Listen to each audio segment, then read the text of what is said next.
ایک دفعہ سلطان صلاح الدین ایوبی رحمۃ اللہ علیہ کے دربار میں ایک بوڑھا شخص حاضر ہوا اور عرض کی، حضور، ہماری قبیلے کی مسجد کے سامنے ہر روز ایک مرا ہوا کتا پڑا ہوتا ہے، اور حیرت کی بات یہ ہے کہ جس رات یہ کتا وہاں ملتا ہے اسی رات ہمارے قبیلے کی ایک نوجوان لڑکی غائب ہو جاتی ہے، اور اسی رات مسجد کے سامنے والے جنگل سے بڑی عجیب و غریب اور خوفناک آوازیں بھی سنائی دیتی ہیں۔ بوڑھے نے مزید بتایا کہ پورا قبیلہ اس خوف کی وجہ سے اس جگہ کے قریب نہیں جاتا۔ البتہ ایک رات امام مسجد ہمت کر کے خود جھاڑیوں کے پیچھے گئے تھے، مگر انہیں وہاں کچھ بھی نظر نہیں آیا۔ بوڑھے نے آخر میں کانپتی آواز میں کہا، حضور، اگر آپ نے مدد نہ کی تو اسی طرح ہمارے قبیلے کی تمام لڑکیاں غائب ہو جائیں گی اور ہمارا قبیلہ تباہ و برباد ہو جائے گا۔ یہ سن کر سلطان صلاح الدین ایوبی رحمۃ اللہ علیہ خود اس راز کی حقیقت جاننے کے لیے قبیلے کی طرف روانہ ہو گئے، اور جب رات کو آپ مسجد کے ایک مینار کے ساتھ چھپ کر بیٹھے اور آدھی رات ہوئی تو سلطان نے جو منظر دیکھا، ان کے ہاتھ سے تلوار چھوٹ گئی، کیونکہ دوستو مصر کے شہر اسکندریہ کی پہاڑیوں کے قریب ہرمون نامی ایک قبیلہ آباد تھا۔ یہ قبیلہ تقریباً 1000 خیموں پر مشتمل تھا۔ اس قبیلے کا سردار نہایت بہادر، عقل مند اور تجربے کار انسان تھا، لیکن بڑھاپا انسان کو کمزور کر دیتا ہے۔ عمر زیادہ ہونے کی وجہ سے اب قبیلے کے بہت سے معاملات اس کے قابو سے نکلتے جا رہے تھے، مگر اسی دوران قبیلے میں کچھ ایسا ہونا شروع ہو گیا جس نے سردار سمیت پورے قبیلے کو شدید پریشانی میں مبتلا کر دیا۔ ہوا کچھ یوں کہ ایک دن قبیلے کے لوگ صبح سویرے نماز ادا کرنے کے لیے مسجد کے دروازے پر پہنچے تو مسجد کے دروازے کے سامنے ایک مرا ہوا کتا پڑا تھا۔ لوگ یہ دیکھ کر حیران رہ گئے، کیونکہ نہ تو کتا زخمی تھا، نہ اس کے جسم پر کسی چوٹ کا نشان تھا، اور وہ قبیلے کے سردار کا بڑا قیمتی کتا تھا۔ حیرت کی بات یہ بھی تھی کہ وہ پہلے کبھی بیمار نہیں ہوا تھا۔ اب سوال یہ تھا کہ وہ اچانک مرا کیسے؟ تاہم قبیلے والوں نے اس بات کو زیادہ اہمیت نہ دی اور نماز ادا کرنے کے لیے مسجد کے اندر چلے گئے۔ لیکن ابھی لوگ نماز پڑھ کر باہر نکلے ہی تھے کہ اچانک پورے قبیلے میں ہلچل مچ گئی۔ معلوم کرنے پر پتہ چلا کہ قبیلے کی ایک کنواری لڑکی غائب ہو گئی ہے۔ سردار اور قبیلے کے دوسرے لوگ یہ خبر سن کر سخت پریشان ہو گئے۔ انہوں نے کہا کہ یہ کیسے ممکن ہے، کیونکہ قبیلے کی تاریخ میں پہلی بار ایسا ہوا تھا کہ کوئی لڑکی قبیلہ چھوڑ کر چلی گئی ہو۔ کسی کو یہ معلوم نہ تھا کہ وہ کس کے ساتھ گئی ہے، کیونکہ قبیلے کا ہر نوجوان اپنی جگہ موجود تھا اور کوئی بھی لاپتہ نہیں تھا۔ اب یہ باتیں ہو ہی رہی تھیں کہ مسجد کا امام سردار کے پاس آیا اور بولا، حضور، ایک عجیب بات آپ کو بتانا ضروری ہے۔ گزشتہ رات عشاء کی نماز کے کچھ دیر بعد مسجد کے سامنے موجود چھوٹے سے جنگل کی طرف سے عجیب و غریب آوازیں آنا شروع ہو گئی تھیں۔ وہ آوازیں کافی دیر تک سنائی دیتی رہیں، لیکن میں نے یہ سوچ کر نظر انداز کر دیا کہ شاید کسی جنگلی جانور کی آواز ہو، اس لیے میں سو گیا۔ یہ سب سن کر سردار مزید حیران ہو گیا۔ ایک طرف مسجد کے دروازے پر مردہ کتا ملا تھا، دوسری طرف ایک لڑکی اچانک غائب ہو گئی تھی، اور پھر رات کے وقت جنگل سے پر اسرار آوازیں بھی آ رہی تھیں۔ سردار نے فوراً اپنے سپاہیوں کو حکم دیا، فوراً جنگل میں جاؤ اور اس کا چپا چپا چھان مارو، ہو سکتا ہے کسی نے لڑکی کو اغوا کر کے وہاں چھپا رکھا ہو۔ سپاہی فوراً روانہ ہو گئے۔ انہوں نے پورے جنگل کی تلاشی لی، درختوں کے درمیان، جھاڑیوں کے پیچھے اور ہر مشکوک جگہ کو غور سے دیکھا، مگر نہ انہیں لڑکی ملی اور نہ ہی کوئی ایسا نشان ملا جسے کسی سوراخ کا پتہ چلتا ہو۔ وہ خالی ہاتھ واپس لوٹ آئے۔ سردار اس صورتحال سے بہت پریشان ہو گیا۔ اس نے لڑکی کی تلاشی کے لیے اپنے آدمیوں کو دور دور تک بھیج دیا، لیکن کئی دن گزر جانے کے باوجود بھی لڑکی کا کوئی پتہ نہ چل سکا۔ تقریباً 10 دن بعد ایک بار پھر عجیب واقعہ پیش آیا۔ جب لوگ صبح کی نماز کے لیے مسجد کے دروازے پر پہنچے تو انہوں نے دیکھا کہ ایک اور کتا اسی جگہ پر مردہ پڑا ہے جہاں پہلے کتا ملا تھا۔ یہ کتا بھی قبیلے کے ایک شخص کا تھا۔ حیرت انگیز بات یہ تھی کہ اس کے جسم پر بھی کسی قسم کی چوٹ یا زخم کا نشان نہیں تھا، اور وہ بھی پہلے کبھی بیمار بھی نہیں ہوا تھا۔ لوگ اس عجیب واقعے پر حیران تھے اور شکایت لے کر سردار کے خیمے کی طرف بڑھ ہی رہے تھے کہ اچانک ایک بوڑھا آدمی دوڑتا ہوا آیا۔ اس کی حالت بہت خراب تھی۔ وہ ہانپتے ہوئے بولا، میری بیٹی خیمے سے غائب ہے، مجھے لگتا ہے کسی نے اغوا کر لیا ہے۔ قبیلے کے لوگوں نے حیرانی سے کہا، یہ کیسے ممکن ہے؟ ہر رات قبیلے کے سپاہی پہرا دیتے ہیں، ایسے میں کوئی تمہاری بیٹی کو کیسے اٹھا کر لے جا سکتا ہے؟ اسی دوران مسجد کے امام دوبارہ سردار کے پاس پہنچے اور بولے، حضور، گزشتہ رات پھر وہی عجیب آوازیں جنگل سے آتی رہیں۔ پہلے تو میں بہت پریشان ہوا اور سمجھ نہ سکا کہ کیا کروں، لیکن آخر کار میں نے ہمت کی۔ میں مسجد سے نکلا اور ایک جلتی ہوئی شمع ہاتھ میں لے کر ان جھاڑیوں کی طرف بڑھنے لگا جہاں سے آوازیں آ رہی تھیں۔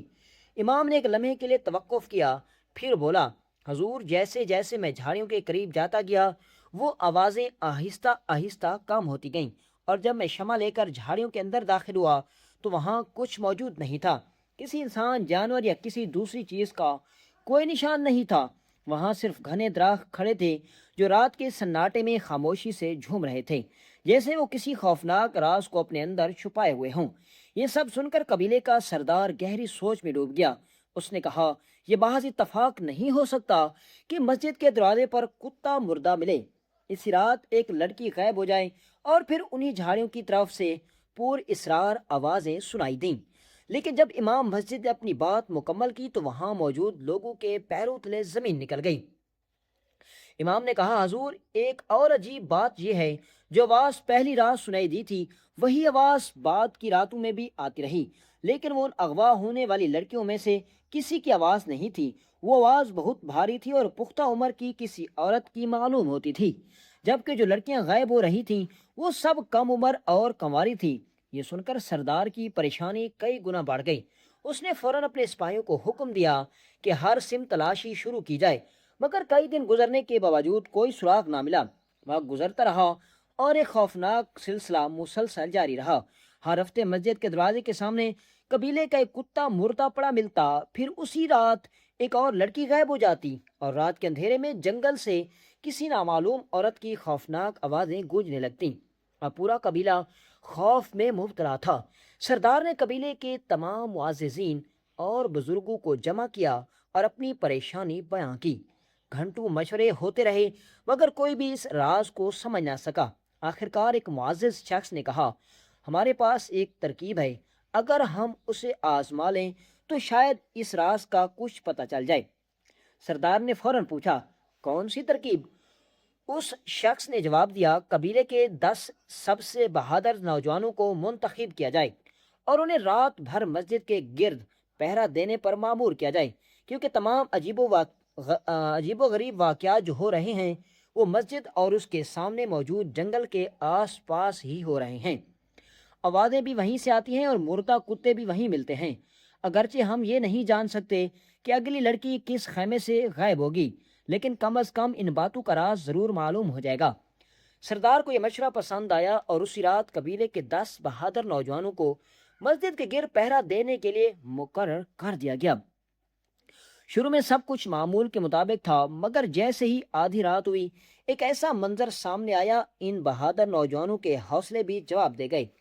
اچانک جنگل کی گہرائیوں سے ایسی خوفناک اور عجیب و غریب آوازیں بلند ہونا شروع ہوئی کہ ان کے جسم کانپ اٹھے۔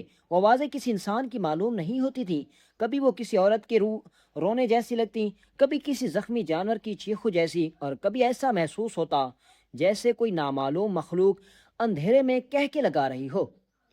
نوجوان کے چہروں کا رنگ اڑ گیا، ان کے دل زور زور سے دھڑکنے لگے اور انہیں یوں محسوس ہوا جیسے کوئی شیطانی سایہ جنگل سے نکل کر ان کی طرف بڑھ رہا ہو۔ خوف اس قدر بڑھ گیا کہ وہ 10 کے 10 نوجوان اپنی جگہ چھوڑ کر الٹے پاؤں بھاگے اور اپنے خیموں میں جا کر چھپ گئے۔ اگلی صبح ایک بار پھر وہی منظر تھا۔ مسجد کے دروازے پر ایک کتا مردہ پڑا ملا، قبیلے کی ایک اور لڑکی لاپتہ تھی، اور رات بھر جنگل سے وہی پر اسرار آوازیں بھی آتی رہی تھیں۔ اب سردار شدید پریشانی کے عالم میں اپنے خیمے میں بیٹھا سوچ رہا تھا کہ آخر یہ سب کیا ہو رہا ہے۔ اسی دوران قبیلے کے ایک نہایت دانا اور عقل مند بزرگ کے ذہن میں خیال آیا۔ اس نے فوراً اپنا گدھا تیار کیا اور مصر کے سلطان صلاح الدین ایوبی کے دربار کی طرف روانہ ہو گیا۔ آدھے دن کے مسلسل سفر کے بعد وہ سلطان کے دربار میں پہنچا۔ اس روز دربار کھلا ہوا تھا اور دور دور سے آنے والے لوگ اپنی شکایات اور مسائل سلطان کے سامنے پیش کر رہے تھے۔ جب اس بزرگ کی باری آئی تو سلطان نے نہایت شفقت سے پوچھا، بزرگوں، آپ کہاں سے آئے ہیں اور کیا مسئلہ لے کر حاضر ہوئے ہیں؟ بزرگ نے ادب سے سلام کیا اور عرض کیا، حضور میں ہرمون قبیلے سے آیا ہوں۔ پھر اس نے ایک ایک کر کے تمام واقعات سنانے شروع کیے۔ اس نے بتایا کہ کس طرح پچھلے 1 ماہ سے ہر ہفتے مسجد کے دروازے پر ایک مردہ کتا پایا جاتا ہے۔ اسی رات قبیلے کی ایک لڑکی غائب ہو جاتی ہے اور پھر جنگل سے ایک نامعلوم عورت کی خوفناک اور بڑی ڈرونی آوازیں سنائی دیتی ہیں۔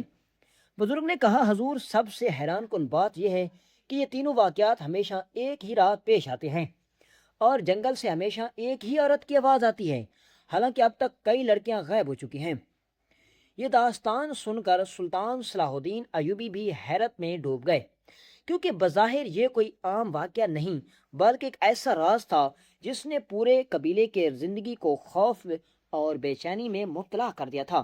بوڑھے بزرگ نے کانپتی ہوئی آواز میں عرض کیا، سلطان معظم، اگر آپ نے ہماری مدد نہ کی تو ہمارا قبیلہ صفحہ ہستی سے مٹ جائے گا۔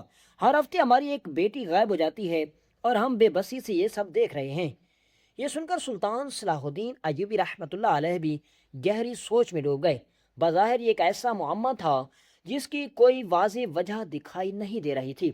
سلطان نے چند لمحے خاموشی اختیار کی، جبکہ بوڑھا بزرگ ادب سے ان کے سامنے کھڑا رہا۔ اچانک سلطان کے ذہن میں خیال آیا۔ انہوں نے سر اٹھا کر کہا، اگر میں اپنی اصل حیثیت میں قبیلے میں گیا تو ممکن ہے کہ جو بھی سارے واقعے کے پیچھے ہے اسے میری آمد کی خبر ہو جائے۔ اگر قبیلے کے اندر کوئی غدار موجود ہے یا باہر سے کوئی مجرم یہ سب کر رہا ہے تو وہ فوراً چھپ جائے گا اور پھر حقیقت تک پہنچنا مشکل ہو جائے گا۔ پھر سلطان نے بزرگ کی طرف دیکھتے ہوئے کہا کہ یہ بات صرف تمہارے اور میرے درمیان رہے گی۔ میں قبیلے میں ایک عام مسافر بن کر آؤں گا تاکہ کسی کو شک نہ ہو۔ جب لوگ مجھے ایک معمولی آدمی سمجھے گے تو اصل مجرم اپنی غلطی ضرور کرے گا اور اسی غلطی سے ہم اس راز تک پہنچ جائیں گے۔ البتہ جب میں قبیلے میں آؤں گا تو مجھے تمہارے قبیلے کے 10 ایسے نوجوان چاہیے جو بہادر بھی ہوں اور وفادار بھی۔ بوڑھے نے فوراً جواب دیا، حضور، آپ کا حکم سر آنکھوں پر۔ چنانچہ اسی وقت سلطان صلاح الدین ایوبی رحمۃ اللہ علیہ نے اپنا شاہی لباس اتار کر ایک عام مسافر کا بھیس اختیار کیا۔ انہوں نے ایک سادہ گھوڑا لیا اور بوڑھے بزرگ کے ساتھ قبیلے کی طرف روانہ ہو گئے۔ شام کے وقت وہ ہرمون قبیلے میں پہنچ گئے۔ صرف قبیلے کے سردار کو معلوم تھا کہ یہ عام سا نظر آنے والا مسافر دراصل مصر کا عظیم سلطان صلاح الدین ایوبی رحمۃ اللہ علیہ ہیں۔ سردار نے استقبال کی اجازت چاہی تو سلطان نے منع کرتے ہوئے کہا، میرے لیے کسی خاص انتظام کی ضرورت نہیں، مجھے صرف ایک سادہ سا خیمہ چاہیے، باقی کام میں خود سنبھالوں گا۔ قبیلے کے لوگ حیران تھے کہ یہ اجنبی مسافر آخر کون ہے اور کیوں آیا ہے۔ حالانکہ قبیلے کے حالات اتنے خراب ہیں لیکن کسی کو حقیقت معلوم نہ تھی۔ ادھر سلطان کے ذہن میں مسلسل سوال گردش کر رہے تھے، آخر لڑکیاں کہاں غائب ہو رہی تھیں؟ مسجد کے سامنے مردہ ملنے والے کتوں کا اس راز سے کیا تعلق تھا؟ جنگل سے آنے والی پوری اسرار آوازیں کس کی تھیں؟ کیا یہ سب محض اتفاق تھا یا اس کے پیچھے کوئی خوفناک سازش چھپی ہوئی تھی؟ قبیلے میں پہنچتے ہی سلطان نے اپنے لیے منتخب کیے گئے 10 وفادار نوجوانوں کو بلایا۔ پھر انہوں نے ان میں سے ایک نوجوان کو الگ کر کے لے جا کر آہستہ آواز میں کہا، تم ایک کام کرو، قبیلے کے کسی کتے کو نقصان پہنچائے بغیر اسے اچھی طرح بے ہوش کر دو اور پھر رات کے وقت اسے قبیلے کے درمیان ایسی جگہ رکھ دو جہاں لوگوں کی نظر کم پڑتی ہو۔ اس کے بعد خود ایک دور خیمے میں چھپ کر بیٹھ جانا اور پوری توجہ سے دیکھنا کہ اس کتے کو اٹھانے کے لیے کون آتا ہے۔ پھر سلطان نے اسے خبردار کرتے ہوئے کہا، بہت محتاط رہنا، کیونکہ جو شخص بھی کتے کو اٹھانے آئے گا ممکن ہے کہ اس کے ساتھی بھی آس پاس چھپے ہوں۔ اگر تم نے جلدی کی تو وہ تمہیں دیکھ سکتے ہیں اور تمہاری جان خطرے میں پڑ سکتی ہے۔ اس لیے جب وہ شخص کتے کو لے جائے تو فوراً اس کے پیچھے مت جانا، تھوڑی دیر انتظار کرنا، کیونکہ اگر اس کے ساتھی کہیں چھپے ہوئے ہوں گے تو وہ بھی اس کے ساتھ روانہ ہو جائیں گے۔ اس کے بعد خاموشی سے ان کا پیچھا کرنا اور یہ معلوم کرنا کہ وہ کہاں جاتے ہیں۔ نوجوان نے سر جھکا کر حکم کی تعمیل کا وعدہ کیا۔ دوسری طرف سلطان نے خود بھی ایک عجیب فیصلہ کیا۔ رات ہونے سے پہلے انہوں نے اپنے چہرے پر نقاب ڈالی اور خاموشی سے مسجد کے مینار پر چڑھ گئے۔ وہاں ایک ایسی جگہ بیٹھ گئے جہاں سے مسجد، قریبی خیمے اور جنگل کا بڑا حصہ صاف نظر آتا تھا۔ اب رات کے اندھیرے کا انتظار تھا، کیونکہ سلطان کو یقین تھا کہ آج کی رات پوری سرار کوئی نہ کوئی راز کھلے گا۔ سلطان کی بات سن کر بوڑھے بزرگ اور قبیلے کا سردار گھبرا گئے۔ انہوں نے عرض کیا، حضور آپ یہ خطرہ خود مول نہ لیں، آپ کی جان کو بھی خطرہ ہو سکتا ہے۔ مسجد امام بھی کہہ چکے ہیں کہ جس طرح حالات ہیں ایسا لگتا ہے کہ اس کے پیچھے کوئی شیطانی طاقت ہے۔ مگر سلطان صلاح الدین ایوبی رحمۃ اللہ علیہ نے پرسکون لہجے میں جواب دیا، اگر یہ کسی شیطانی طاقت کا کام ہوتا تو آج اس کی حقیقت بھی سامنے آ جائے گی، اور اگر یہ انسانوں کی چال ہے تو وہ بھی بے نقاب ہو جائے گی۔ یہ کہہ کر سلطان خود مسجد کے مینار کے قریب ایک ایسی جگہ چھپ گئے جہاں سے وہ ہر طرف نظر رکھ سکتے تھے۔ امام مسجد کو انہوں نے واپس خیمے جانے کا حکم دیا، جبکہ منتخب نوجوان بھی اپنے مقررہ مقام پر جا کر چھپ گیا۔ رات گہری ہوتی گئی اور پورا قبیلہ خاموشی سے ڈوب گیا۔ پھر جیسے ہی آدھی رات کا وقت ہوا، اس نوجوان کی نظر ایک ایسی چیز پر پڑی کہ اس کے جسم میں خوفناک لہر دوڑ گئی۔ اگرچہ وہ خیمے کے اندر چھپا ہوا تھا، پھر بھی اس کے ہاتھ پاؤں کانپنے لگے۔ اس نے دیکھا کہ اندھیرے میں ایک عجیب سی مخلوق نمودار ہوئی۔ اس کے سر پر بھیڑیے جیسا خوفناک نقاب تھا اور وہ انتہائی پراسرار انداز میں چل رہی تھی۔ پہلی نظر میں وہ کسی شیطانی چیز سے کم نہیں لگتی تھی۔ وہ مخلوق سیدھی اس بے ہوش کتے کے پاس پہنچی، اسے اٹھایا اور آہستہ آہستہ مسجد کی طرف بڑھنے لگی۔ نوجوان خوف کے باوجود خاموش رہا اور پوری توجہ سے اسے دیکھتا رہا۔ کچھ ہی لمحوں بعد اس مخلوق نے کتے کو ٹھیک اسی جگہ رکھ دیا جہاں ہر ہفتے مردہ کتا ملا کرتا تھا۔ پھر وہ پلٹ کر جنگل کی طرف چلی گئی اور اندھیرے میں گم ہو گئی۔ نوجوان فوراً سلطان تک پیغام پہنچانے میں کامیاب ہو گیا اور اس نے بتایا کہ واقعی کوئی شیطان نما چیز کتے کو لا کر مسجد کے پاس رکھ کر گئی۔ سلطان نے یہ سن کر کہا، ابھی جلدی نتیجہ مت نکالو، اصل حقیقت ابھی سامنے آنا باقی ہے۔ چند لمحے مزید گزرے تو اچانک 3 نقاب پوش سائے نمودار ہوئے۔ ان کے کندھوں پر ایک بے ہوش لڑکی تھی اور وہ بھی خاموشی سے مسجد کے پاس سے گزرے اور سیدھے اسی جنگل کی طرف بڑھ گئے۔ جیسے وہ جنگل میں داخل ہوئے، وہی خوفناک آوازیں گونجنے لگیں جو کئی ہفتوں سے پورے قبیلے کو دہشت میں مبتلا کیے ہوئے تھیں۔ فرق صرف اتنا تھا کہ اس بار سلطان ان آوازوں سے مرعوب ہونے والے نہیں تھے۔ انہوں نے فوراً اپنی تلوار نکالی، ایک جلتی ہوئی شمع اٹھائی اور اکیلے ہی جنگل کی طرف روانہ ہو گئے۔ گھنے درختوں اور جھاڑیوں کو عبور کرتے ہوئے جب وہ جنگل کے اندر پہنچے تو ایک حیران کن منظر ان کے سامنے تھا۔ انہوں نے دیکھا کہ وہ چاروں شیطان نما مخلوق ایک بڑے درخت کے نیچے بنی ہوئی خفیہ سرنگ کے اندر داخل ہو گئی۔ انہوں نے لڑکیوں کو بھی اپنے ساتھ نیچے اتارا اور پھر سرنگ کے دہانوں کو پتوں اور ٹہنیوں سے ڈھانپ دیا تاکہ کسی کو اس کا پتہ نہ چل سکے۔ سلطان چند لمحے خاموش رہے۔ ابھی تک یہ واضح نہیں تھا کہ یہ واقعی کوئی پراسرار مخلوق ہے یا انسانوں نے خوف پھیلانے کے لیے شیطانی بھیس اختیار کر رکھا ہے۔ اکیلے سرنگ میں داخل ہونا جان جوکھوں کا کام تھا، لیکن سلطان صلاح الدین ایوبی رحمۃ اللہ علیہ نے خطرے کی پرواہ نہ کی۔ وہ احتیاط سے نیچے اتر گئے۔ جیسے وہ سرنگ کے اندر پہنچے تو حقیقت دیکھ کر ان کا سارا راز سلطان پر کھل گیا۔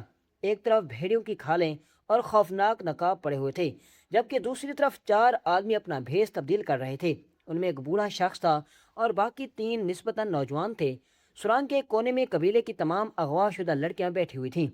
ان کے ہاتھ پاؤں بندھے ہوئے تھے اور منہ پر کپڑا بندھا گیا تھا تاکہ وہ شور نہ مچا سکیں۔ ابھی سلطان اس منظر کا جائزہ لے ہی رہے تھے کہ ان چاروں کی نظر ان پر پڑ گئی۔ انہیں فوراً اندازہ ہو گیا کہ ان کا راز کھل چکا ہے۔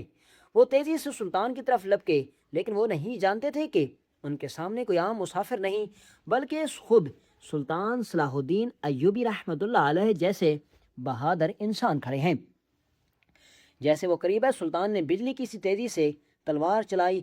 چند لمحوں میں تینوں نوجوان زخمی ہو کر زمین پر گر پڑے، جبکہ بوڑھے شخص سلطان کے قابو میں آ گیا۔ سلطان نے اس کی گردن پر تلوار رکھ کر سخت لہجے میں پوچھا، سچ سچ بتاؤ، تم کون ہو اور یہ سب کیوں کر رہے ہو؟ بوڑھا شخص چند لمحے خاموش رہا، پھر تلخ مسکراہٹ کے ساتھ بولا، اے بہادر نوجوان، میں اپنے مقصد کے بہت قریب پہنچ چکا تھا، لیکن تم نے آ کر میری ساری محنت برباد کر دی۔ اگر تم میرا ساتھ دو تو قبیلے کے خزانے کا آدھا حصہ تمہارا ہوگا، اور جب میں اس قبیلے کا سردار بنوں گا تو تمہیں بھی بڑا انعام دوں گا۔ مگر اسے یہ معلوم نہ تھا کہ جس شخص کو وہ لالچ دے رہا تھا وہ مصر کا عظیم سلطان صلاح الدین ایوبی تھے، جسے دولت نہیں بلکہ انصاف عزیز تھا۔ یہ سن کر سلطان نے سخت لہجے میں کہا، پہلے اپنا تعارف تو کرواؤ، تم ہو کون؟ بوڑھے نے ایک سرد آہ بھری اور بولا، میں اسی قبیلے کے سردار کا چھوٹا بھائی ہوں۔ کئی سالوں سے میرا بھائی سرداری کے عہدے پر قابض ہے اور اب وہ بوڑھا ہو چکا ہے، لیکن پھر بھی اس نے سرداری مجھے نہیں دی۔ اس لیے میں نے یہ منصوبہ بنایا۔ میں نے قبیلے کے چند نوجوانوں کو اپنے ساتھ ملایا، انہیں سونا چاندی اور دولت کا لالچ دیا اور کہا کہ ہم مل کر قبیلے میں خوف پھیلائیں گے، ہم لوگوں کو یقین دلائیں گے کہ قبیلے پر کوئی شیطانی بلا نازل ہو چکی ہے۔ پھر اس نے سر جھکا کر کہا کہ یہ مردہ کتے بھی ہم ہی مسجد کے دروازے کے باہر سامنے رکھواتے تھے تاکہ لوگوں کو لگے کہ کوئی پراسرار طاقت یہ سب کر رہی ہے۔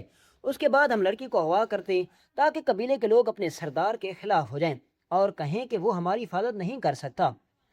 میرا منصوبہ یہ تھا کہ جب قبیلے کے حالات مکمل طور پر خراب ہو جائیں گے تو میں لوگوں کو اپنے حق میں کر سرداری حاصل کر لوں گا۔ سلطان نے اس کی بات غور سے سنی، پھر پوچھا، یہ بتاؤ کہ جنگل سے آنے والی وہ خوفناک آوازیں کون نکالتا تھا جنہوں نے پورے قبیلے کو دہشت میں مبتلا کر رکھا تھا؟ اتنے میں سرنگ کے ایک کونے سے ایک عورت باہر آئی اور بولی، یہ کام میں کرتی تھی۔ میں ایک بھکاری عورت تھی جو اس قبیلے میں بھیک مانگنے آئی تھی۔ اس ظالم شخص نے مجھے سونے کے سکوں سے بھرا ایک صندوق دیا اور کہا کہ اتنی دولت تم پوری زندگی میں بھی نہیں کما سکو گی۔ اس کے بدلے مجھے صرف یہ کرنا تھا کہ جب بھی یہ لوگ کہیں میں جنگل میں جا کر عجیب و غریب اور خوفناک آوازیں نکالوں۔ میں اس کام میں ماہر تھی اور میری آواز سن کر قبیلے والے خوفزدہ ہو جاتے تھے۔ کوئی بھی رات کے وقت جنگل کی طرف جانے کی ہمت نہیں کرتا تھا، اس لیے ہمارا راز چھپا رہا۔ ہم تقریباً اپنے مقصد میں کامیاب ہو چکے تھے، لیکن اے نوجوان، تم اچانک یہاں پہنچ گئے۔ عورت کی بات ختم ہوئی تو سلطان صلاح الدین ایوبی نے اس بوڑھے شخص کی طرف دیکھا اور فرمایا، تم مجھے ایک عام نوجوان سمجھ رہے ہو، اس لیے مجھے دولت اور خزانے کا لالچ دے رہے تھے، لیکن نہ مجھے تمہارا سونا چاہیے اور نہ تمہاری دولت۔ پھر سلطان نے بلند آواز میں کہا کہ تمہارے سامنے کوئی عام آدمی نہیں کھڑا بلکہ مصر کا سلطان صلاح الدین ایوبی کھڑا ہے۔ یہ الفاظ سنتے ہی بوڑھے شخص کا رنگ زرد پڑ گیا، اس کے پیروں تلے زمین گویا نکل گئی ہو۔ وہ فوراً سلطان کے قدموں میں گر گیا اور معافی مانگنے لگا، لیکن اب بہت دیر ہو چکی تھی۔ سلطان نے اسے گرفتار کر رکھا تھا اور صبح ہونے تک انتظار کیا۔ جب سورج طلوع ہونے لگا تو سلطان اس غدار اور اس کے ساتھیوں کو لے کر قبیلے میں واپس آئے۔ قبیلے کے سردار، بزرگوں اور عام لوگوں کو جمع کیا گیا۔ پھر سلطان نے ایک ایک کر کے پورا راز سب کے سامنے بیان کر دیا۔ لوگوں کو معلوم ہوا کہ جس چیز کو وہ شیطانی طاقت سمجھ رہے تھے، دراصل وہ چند لالچی انسانوں کی سازش تھی۔ قبیلے کے تمام غداروں کو گرفتار کر لیا گیا، جبکہ اغوا کی گئی لڑکیوں کو آزاد کرا لیا گیا۔ قبیلے کے لوگ خوشی اور حیرت میں ڈوب گئے، انہوں نے اپنی بیٹیوں کو صحیح سلامت واپس پایا اور اللہ کا شکر ادا کیا۔ اس کے بعد سلطان نے قبیلے کے سردار کو مشورہ دیا کہ غداروں کو ان کے جرم کے مطابق سزا دی جائے تاکہ آئندہ کوئی شخص اپنے ذاتی لالچ کے خاطر پورے قبیلے کو تباہ کرنے کی کوشش نہ کرے۔ یوں سلطان صلاح الدین ایوبی کی دانائی، بہادری اور دور اندیشی نے نہ صرف ایک بڑے راز سے پردہ اٹھایا بلکہ ایک پورے قبیلے کو تباہی سے بھی بچا لیا۔ بہت سی روایاتوں میں یہ بھی آتا ہے کہ قبیلے کا سردار سلطان کی اس مدد سے اتنا خوش ہوا کہ بعد میں اس نے اپنی خوشی سے 3000 بہادر جنگجو اور 3000 گھوڑے سلطان کو خدمت میں پیش کیے۔ اگرچہ سلطان کو ان چیزوں کی ضرورت نہیں تھی، لیکن انہوں نے قبیلے کی محبت اور خلوص کی قدر کرتے ہوئے یہ تحفہ قبول کر لیا۔ بعد کے زمانوں میں انہی جنگجوؤں میں سے بہت سے سپاہیوں نے سلطان کے ساتھ مختلف معرکوں میں حصہ لیا اور اپنی بہادری کے باعث دور دور تک مشہور ہوئے۔ یوں ہرمون قبیلے کا وہ خوفناک راز ہمیشہ کے لیے ختم ہو گیا اور لوگ برسوں تک اس واقعے کو یاد کر کے کہا کرتے تھے کہ جب عقل، ہمت اور انصاف ایک جگہ جمع ہو جائیں تو بڑے سے بڑا راز بھی زیادہ دیر تک چھپا نہیں رہ سکتا۔